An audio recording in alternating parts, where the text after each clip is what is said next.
ডেকে নেব next জুটিকে। Please welcome Sodepur থেকে ভিকি অ্যান্ড পার্থ।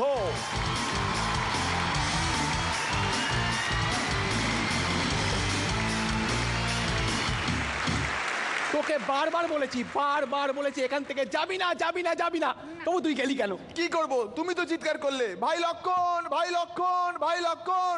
আরে ওটা আমি কোথায়, ও তো মারিচ। আমার মিমিক্রি করছিল। মারিচ কি গোল মারিচ সেটা আমি কি করে বুঝবো? হ্যাঁ, আমি কি শ্রী ভৃগু ব্র্যাকেটে আদি? আরে বাবা, তোকে তো বলে গেছিলাম যে বৌদির সঙ্গে এখানে বসে বসে ব্যাগাডুল্লি খেল। ব্যাগাডুল্লি ঢুলি ঢুলি? ব্যাগাডুল্লি খেলতে খেলতে বৌদি খালি ঢুলে ঢুলে পড়ছিল। কেন? কেন আমি কি করে জানবো? হয়তো কেউ রাতে ঘুমোতে দেয় না। মশা আসলে বনে জঙ্গলে থাকি তো, তাই মশা কামড়ায়। মশা কামড়ায়? কি কামড়ায় সেটা সবাই ভালো করে বোঝে। তুই গেলি কেন? হ্যাঁ, তুই গেলি কেন? বেশ করেছি। আমি কি বসে বসে মশা মারবো? আরে বাবা বলছি বৌদিকে ছেড়ে তুই গেলি কেন? তোমার ওই বাজকাই গলা শুনে বৌদিও চিৎকার করছে, হে রাম হে রাম হে রাম। বৌদি তো নয়, যেন মহাত্মা গান্ধী। ওরে হতচ্ছাড়া, এখানে দাঁড়িয়ে দাঁড়িয়েই তো ডাক দিতে পারতিস। দিয়েছিলাম তো, গুনে গুনে 7 বার ডাক দিয়েছিলাম। 7 বার কেন? ওই যে রাম নাম সত হে, রাম নাম সত হে, রাম নাম সত হে। কি ভালো 5 লাইন। জয় ডাকছিলি? ও রামদা, রামদা, ও রামদা। ও তাই বল, আমি তো ভাবছি কাট কাটবি বলে রামদা খুঁজছি। তোমার মুন্ডু। আমার মুন্ডু কাটবি? আমার মুন্ডু কাটবি? এত বড় স্পর্ধা তোর? কি বলি আর কি বোঝে? আচ্ছা, আমি যদি কাট কাটি তুমি কি কাটবে? তোমার ওই ফ্রেঞ্চ কাট দাড়ি? এইবার কিন্তু তুই আমাকে ডাইরেক্ট অপমান করছিস। এতক্ষণ ধরে কি রাষ্ট্রপতি পুরস্কার দিচ্ছিলাম? আচ্ছা, তুমি সোনার হরিণ কেন ধরতে গেলে? একে সোনার এত দাম, তার উপর হরিণ। ওরে বাবা, তোর বৌদি তো বললো যেতে। বৌদি বললো আর তুমি দৌড়ালে। সত্যি মেয়ে মানুষের বুদ্ধি। তুই হলে বুঝতিস। এই দেখো, আবার উর্মিলার কথা মনে পড়ে গেল। হ্যাঁ, যা বলেছিস, উর্মিলার কি ফিগার। উর্মিলা আমার বউ। আমি তো রঙ্গিলার কথা ভাবছিলাম। তুমি দাদা, তাই স্ট্রেট গালাগাল করতে পারছি না। নইলে না, এই ফোনটা ধরো তো, ফোনে দেবো।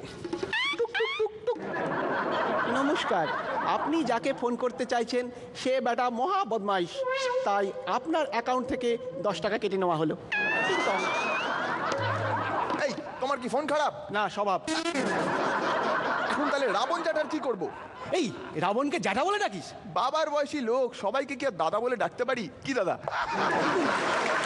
কিন্তু লালুদার কি খবর? লালুদা? আরে লালমোহন, জটায়ু। সে ফেলুদার কেস সলভ করবে নাকি বৌদিকে পাহারা দেবে? তাও তো বটে, কিন্তু ওই দিনটার কথা খালি মনে পড়ে যাচ্ছে।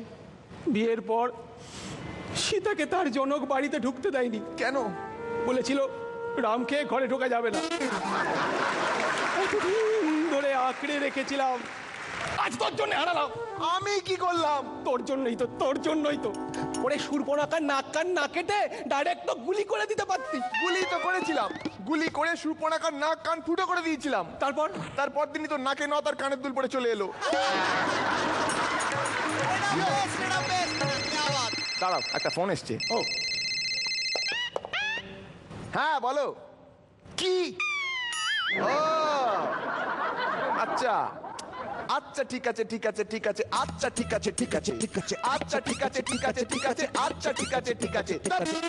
বললাম তো ঠিক আছে।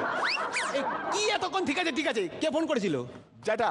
কোন জ্যাঠা? রাবণ জ্যাঠা। কি বলছে? বলছে বৌদিকে এক্ষুনি ছেড়ে দেবে। তাহলে ধরলো কেন? সুগার হয়েছে। আরে কার? রাবণ জ্যাঠার। আরে ধুত তো, তাতে কি? আরে বাবা, যার সুগার হয় তার মাটির তলার জিনিস সহ্য হয় না।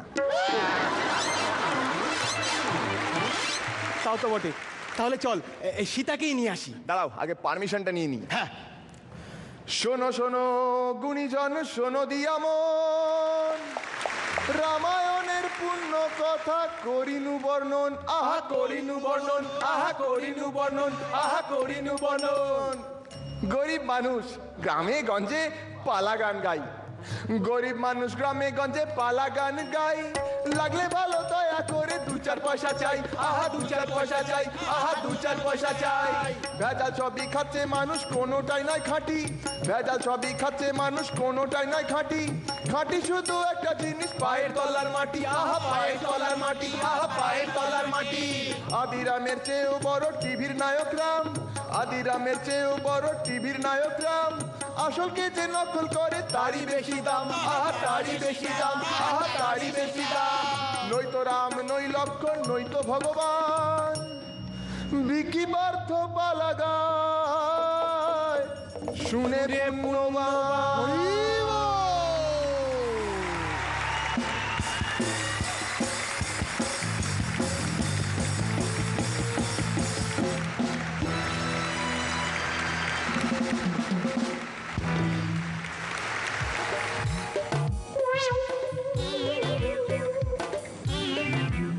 না ওদের পুরো প্রেজেন্টেশন শুনে গুনে গুনে হিসেব করে দেখলাম মোট 8 জনের কাছ থেকে ওরা কেস খাবে, ইনক্লুডিং ভগবান শ্রী রামচন্দ্র।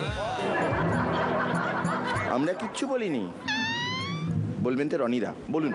মহাকাব্যের এত রিচ একটা ভান্ডার থাকতে আমরা কেন অন্য কিছুতে হাত দিই? এক্স্যাক্টলি। আজকে তোমাদের এটা দেখতে দেখতে মনে হচ্ছিল যে প্যারোডি বা স্কিট এরকম কিছুর সাথে করলে যেটা চট করে সব মানুষ রিলেট করতে পারবে, সবার কাছে তো একটা এনজয়েবল জায়গায় পৌঁছয়। তোমরা এত রকম ক্রস রেফারেন্স দিয়ে এত মজা করে এবং চিন্তাভাবনা দিয়ে এটাকে সাজিয়েছো, সত্যি মনে হয় শুধু মহাকাব্যের পেছনে লেগে থাকলেই বা শুধু মহাকাব্যের ওপর ভর করেই তোমরা বোধহয় বৈতরণী পেরিয়ে যাবে আর কি। খুব ভালো লেগেছে, অল দ্য বেস্ট। শ্রীলেখা। আমারও খুব ভালো লেগেছে, কিন্তু মিরাক্কেল প্রচুর মানুষ দেখে এবং বিভিন্ন মানুষের নানান রকম মতামত থাকতে পারে। যেরকম আমার কাছে অদ্ভুত ফিডব্যাক এসছে, আমি আজকে বলছি। এক ভদ্রমহিলা বলছিলেন মীরকে নিয়ে, আমাদের এখানে আমাদের বাংলাদেশের ভাইরা রয়েছে, যে তাদের রনির পারফরমেন্সে মীর একটু নাকি বেশি বাড়াবাড়ি করে কোনো সাম্প্রদায়িক অ্যাঙ্গেলের জন্য। সেটা ডেফিনেটলি আমি আমার মতো করে তার সাথে কথা বলেছি। তো এরকম মানুষ হয়তো হতে পারে যারা এইটা নিয়ে কিছু বক্তব্য তাদের থাকতেও পারে, কিন্তু আমি সবাইকে বলবো যে এটা নিছকই একটা, আমরা জানি মিরাক্কেলে আমরা মজা করি, নানা রকম জোকস হচ্ছে, আমরা এনজয় করি, এগুলোকে সবসময় খুব পার্সোনালি কিছু নেবেন না। জাস্ট পারফরমেন্সের জন্য পারফরমেন্সটা দেখুন, এনজয় করুন। আমার মনে হয় না এতে কারোর কোনো কিছু খুব প্রবল কিছু একটা অঘটন ঘটতে পারে। খুব ভালো লেগেছে, কিপ ইট আপ। এই সূত্রে যারা যারা এরকম মনে করে থাকেন তাদেরকে শুধু এটা বলে রাখি যে এটা আমাদের দেশের প্রবলেম, ভারতবর্ষের প্রবলেম। এখানকার মানুষজন যে বিষয়গুলোকে সিরিয়াসলি নেওয়া উচিত সেগুলোকে মজার ছলে উড়িয়ে দেন, আর যেগুলো মজার সাথে দেখা দরকার সেগুলোতে সিরিয়াস হয়ে যান। এবার আমার এই লাস্ট স্টেটমেন্ট আপনি মজার সাথে নেবেন না সিরিয়াসলি নেবেন সেটা আপনি ডিসাইড করুন। দুটোর জন্যই এক্সপ্রেশন আছে।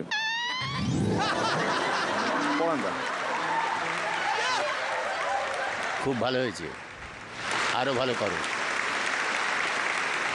রাইমা। খুবই ভালো হয়েছে। I think you had the support of each other and timing for two people to doing it together খুবই important. So I think it was a great idea and it was very good. চিন্তাধারাটা দেখলে রাইমার, the timing of two people doing it together is very important. The way you are doing it together, the timing, that is very important. এই ধুত্তর এই smiley নিয়ে যাও।